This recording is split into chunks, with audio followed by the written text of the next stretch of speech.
A home should facilitate different generations living together and working together in a sort of learning melting pot. We are going to get older. What sort of environment do we want to have on retirement? My home is a multi-generational home.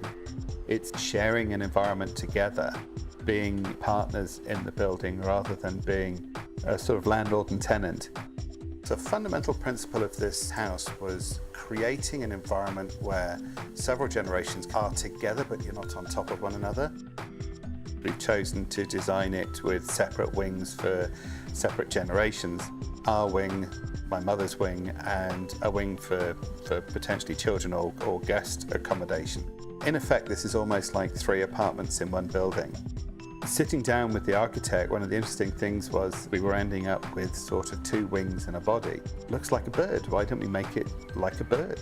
The clever part of multi-generational housing is ensuring that those aspects are self-contained and that there is a shared access point. We also share the garden and we share the decks. In comparison to traditional construction methods, prefab allows you to have far greater flexibility. Each part of this house is an individual self-contained box. If necessary, we can move the parts about. One of the great things is the speed with which they can be built. This house was assembled on site in 2 days.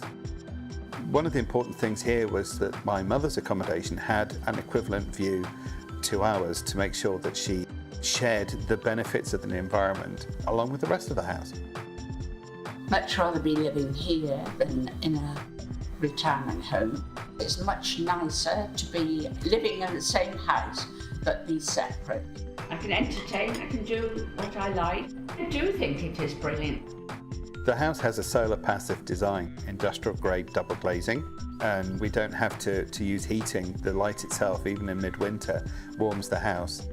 We also have solar panels on the roof and battery backup in the garage. I think there's a whole host of benefits in bringing the generations back together. There is a lot that the older generation can teach us. There is a lot that the younger generation can bring the older generation. It's actually thinking about the future and how life changes. It is about freedom for different generations.